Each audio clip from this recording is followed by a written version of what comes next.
Richard Wagner hat schon eigentlich seit meinem 15. Lebensjahr immer auch im Zentrum meines Interesses und auch meiner Begeisterung gestanden. Er ist nicht der ausschließliche Opernkomponist, den ich liebe. Dazu gibt es zu viele andere gute auch und nicht nur Giuseppe Verdi oder natürlich Wolfgang Amadeus Mozart oder auch die Moderne, aber er ist immer ein Zentrum gewesen, zu dem ich wieder zurückgekehrt bin, den ich also immer wieder, dessen Inszenierungen, Musik, die mich immer wieder angezogen haben, dann natürlich auch jährlich seit meinem 19. Lebensjahr jedes Jahr in Bayreuth gewesen und da dann immer auch die Auseinandersetzung wieder mit diesem Werk und diesem Komponisten gesucht. Also er ist schon ein Zentrum in meiner Opernbegeisterung, aber nicht das Ausschließliche, aber natürlich sehr wichtig.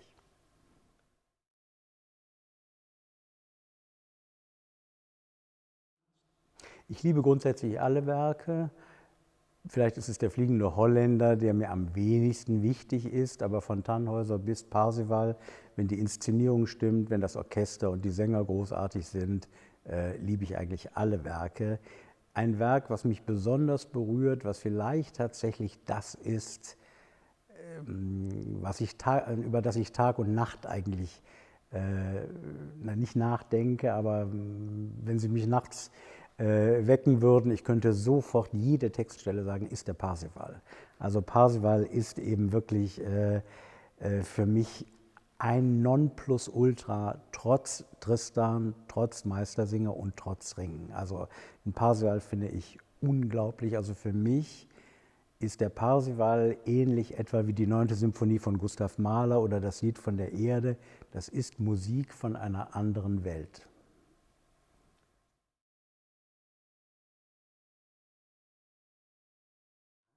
Ja, die unglaubliche transzendente Ruhe, die das Werk atmet, dann aber natürlich auch das Raffinement, etwa wie mit Tonarten, mit Tonarten gearbeitet wird.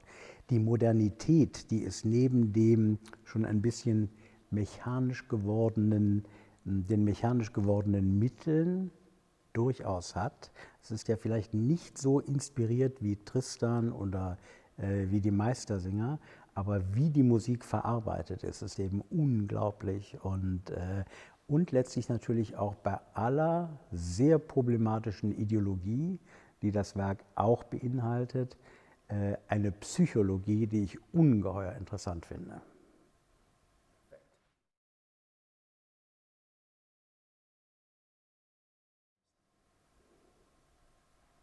Nein,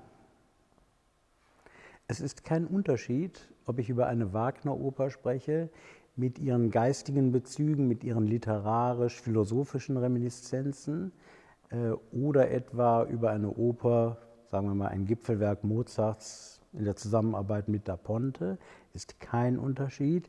Natürlich gibt es Opern, wo es leichter ist, zum Beispiel die Opern des Belcanto, die ich auch liebe, Rossini, Donizetti, Bellini. Da hat man natürlich es etwas leichter, sich nur auf die Musik oder nur auf die Melodie zu konzentrieren und der geistig-psychologische Hintergrund ist weniger wichtig. Deshalb würde ich sagen, ist Wagner natürlich auch da ein Zentrum, aber eben auch die Werke der Moderne. Ja, wenn man einen Aribert Reimann nimmt oder Wolfgang Riem, Hamlet-Maschine, Text von Heiner Müller, dann gibt es natürlich auch gerade in der Moderne ganz herausragende Werke, die vielleicht noch höhere Anforderungen stellen, weil das breite Publikum mit dieser Musik so wenig vertraut ist, weil es eben eine Musik ist, die zunächst mal vielleicht den Hörgewohnheiten fremd klingt.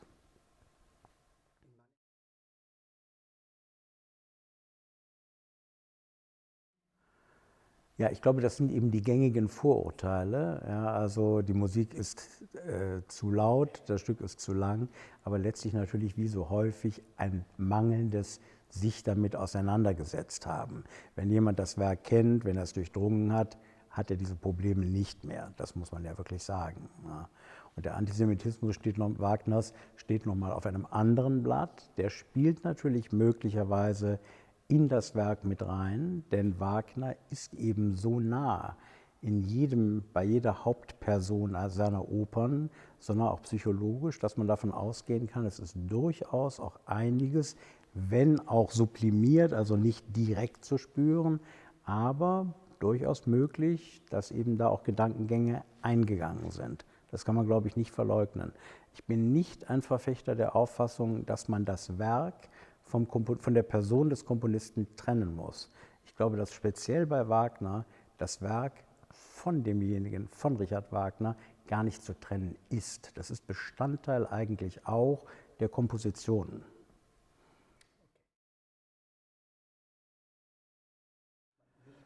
Doch es ist letztlich immer gut, einen Komponisten oder eine Musik zu erklären, um den Leuten hineinzuhelfen. Die Wagnersche Musik hat ja schon ein rauschhaftes Element, vielleicht auch ein manipulatives Element, das kann man ja durchaus sagen. Und es ist sicherlich sinnvoll auch zu gucken, wo kommt Wagner her, nämlich aus der deutschen symphonischen Tradition, eines Beethoven, eines Karl Maria von Weber, sogar Mozart.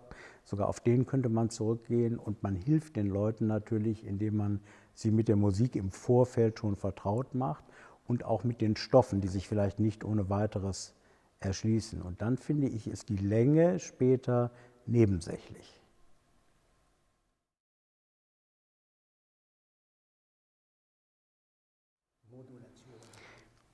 Also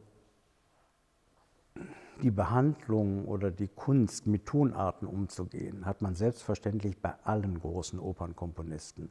Das für Wagner Typische ist eben, dass er diesen Tonarten psychologischer Aussagewerte unterlegt und das mit einer unglaublichen Konsequenz durchzieht. Das ist das Neue, das macht es spannend, weil er sich das dann eben mit seiner Psychologie, mit der Psychologie der Figuren auch mischt. Also etwa im Ring, wo eben Tonarten unterlegt werden für gewisse Systeme. Das spielt natürlich eine Rolle, aber es ist jetzt nicht so, dass in den genialen Werken, beispielsweise von Mozart, gibt es natürlich auch eine Tonartendramaturgie, aber eine andere. Es ist die Psychologie, also die psychologischen Aussagewerte. Nach oben steigende Linie werden, nach unten fallende Vergehen oder Todeslinie etc. etc. Intervall, eine Quart hat Kraft und Wille und so weiter und so fort. Große Sekunde steht für Glück, kleine Sekunde steht für Wehe und so weiter. Und das wird eben sehr konsequent, sage ich mit einem leicht ironischen Unterton, durchgezogen.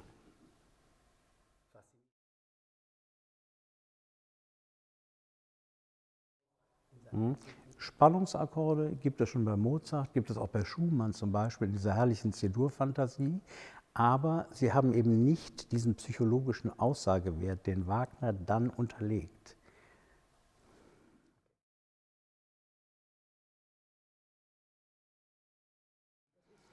Die Frage ist jetzt natürlich, wo man Niveau festmacht. An der Kenntnis über das Werk oder an der Kleidung. Man kann sicherlich sagen, dass etwa in den 1970er Jahren Deutsche Oper am Rhein, Wagner-Zyklen, wir ein sehr elegantes Publikum hatten, die Männer im Smoking, die Damen im langen Abendkleid. Das hat sich geändert. Das wird man eigentlich fast nur noch bei den Salzburger Festspielen finden, wo man eben vielleicht den Eindruck hat, dass es jetzt nicht unbedingt um die entsprechende Mozart-Oper geht, sondern auch um das Zeigen von schönem Schmuck, guter Kleidung. Das hat sich sicherlich bis heute sehr, sehr stark geändert. Es ist sicherlich auch da eben eine breitere Masse jetzt angesprochen, was aber letztlich eine gute Entwicklung ist. Man merkt aber, dass auch weniger kenntnisreiches Publikum, das ist die Kehrseite, auch in Bayreuth kommt. Ja. Das hat sich verändert, eben auch durch Online-Bestellungen. Es war früher ein elitärer Kreis, was nicht unbedingt heißt, dass der Kreis unbedingt besser war. Aber es ist heute mehr in die Breite gegangen. Die Leute reisen an für ein Wochenende, fahren wieder weg. Es ist ein flüchtigerer Augenblick und es wird, glaube ich, auch wesentlich weniger. Ich glaube, dass man sich auch weniger vielleicht vorbereitet, als das früher der Fall war. Andererseits ist es natürlich immer auch ein sehr konservatives Publikum gewesen, im Gegensatz zum Schauspiel etwa. Da ist es ganz stark zu spüren. Aber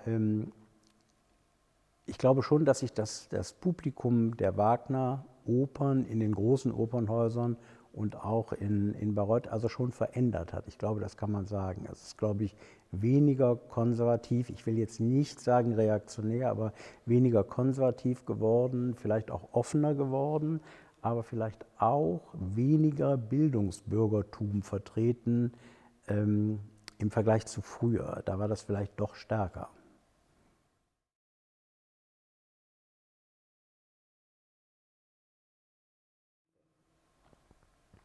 Es ist insofern schwieriger, als man sich eben immer auch mit der Ideologie Richard Wagners auseinandersetzen muss. Nicht bei allen Werken, man braucht es sicherlich weniger beim Fliegenden Holländer, bei Tannhäuser. Bei Lohengrin geht es schon los, wenn jemand von sich sagt, er habe sich bei der Komposition gefühlt wie Gott im lichten Ätherblau, ist das schon, und man müsse bei dem Hören des Vorspiels anbetend zu Füßen oder auf die Knie sinken. Das ist eine Aussage und das gilt natürlich auch für Teile des Rings, vor allem für die Siegfried-Figur. Es gilt ganz stark für Parsival, für die Meistersinger, das am meisten missbrauchte Werk, sicherlich weniger für Tristan und Isolde. Das ist das eine, wo man eben letztlich erklären muss, dass vielleicht dieser Antisemitismus dann doch ein anderer ist als der Antisemitismus der Nazis ab 1933.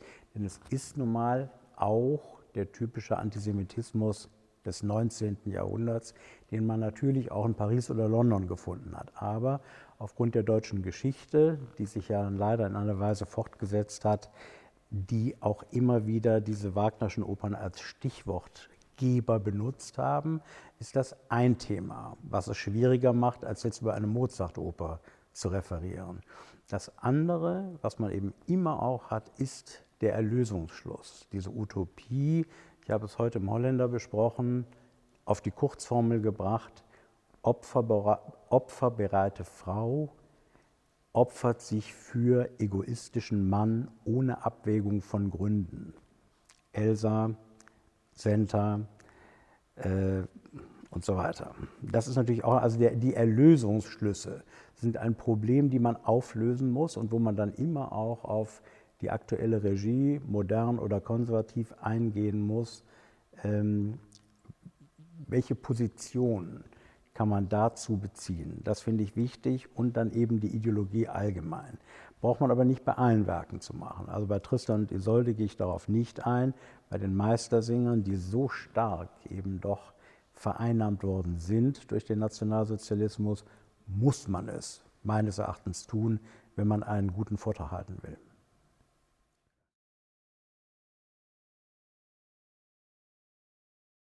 Grundsätzlich muss man natürlich sagen, Bayreuth ist eine Provinzstadt, eine sehr hübsche, barock getönte Provinzstadt im Frankenland. Das macht es vielleicht auch noch anziehend, aber natürlich pilgert man zum Festspielhaus.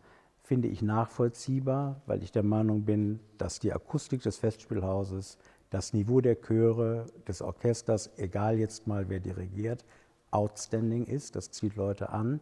Ich glaube aber grundsätzlich, was jetzt die Eleganz des Publikums anbetrifft, das hat sich möglicherweise viel stärker etwa zu den Salzburger Festspielen verlagert. Und was man eben auch sagen muss, sowohl in Bayreuth als auch in Salzburg, als auch überall anders, tendieren wir eben immer mehr zu einem Event-Publikum. Ja. Also es muss eben ein Sänger sein, das etwa, was Wolfgang Wagner nie getan hat, hat sich Sänger entwickeln lassen. Man muss gleich einen Namen bringen, der durch die Medien geht, also zum Beispiel eben eine Anna Netrebko, eine Cecilia Bartoli.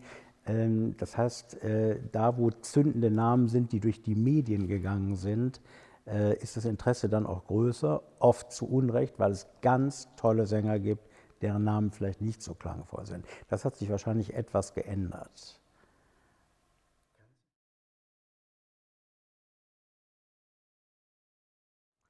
Ich erinnere mich an einen Aufenthalt in Palermo mit der Familie von Nello Santi, den ich sehr geschätzt habe, der sehr viel in Zürich bis ins hohe Alter dirigiert hat. Man kann wirklich, und ich meine das freundlich, ein Dinosaurier der italienischen Oper, ein Fossil, aber mit einer unglaublichen Liebe zur Musik. Eine Einladung, die er ausgesprochen hatte, nach Palermo zu einer Turandot-Aufführung. Und wie es in Italien häufig so geht, wurde gestreikt. Und die Mitglieder des Orchesters meinten, ihre Missachtung der ganzen Veranstaltung dadurch kundtun zu können, dass sie dann ab 8:30 war eigentlich die Vorstellung angesetzt, ab etwa 10 Uhr tröpfchenweise in den Orchestergraben ging und danach wieder raus. Und der Maestro Nello Santi blieb völlig ungerührt, sagt, wir sind in Italien, das kann passieren, wir werden die Aufführung durchziehen. Die Aufführung begann dann gegen 11:15 und dauerte bis ungefähr 1:45 in der Nacht.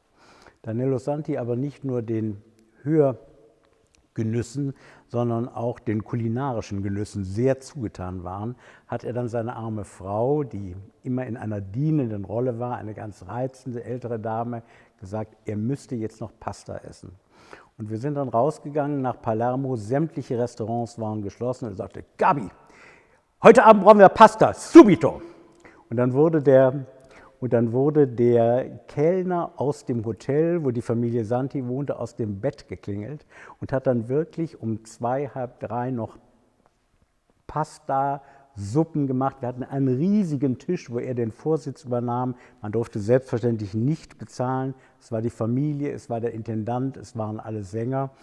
Und wir haben dann bis, glaube ich, 4, halb 5, keiner konnte mehr die Augen aufhalten, haben wir dann aber mitgezogen und noch ein wunderbares Pastaessen nach einer eigentlich durch Streik beabsichtigt lahmgelegten Aufführung verbracht. Das war ein ausgesprochen netter Abend, eine ganz tolle Nacht. Vielen herzlichen Dank. Danke dir. Für das Interview.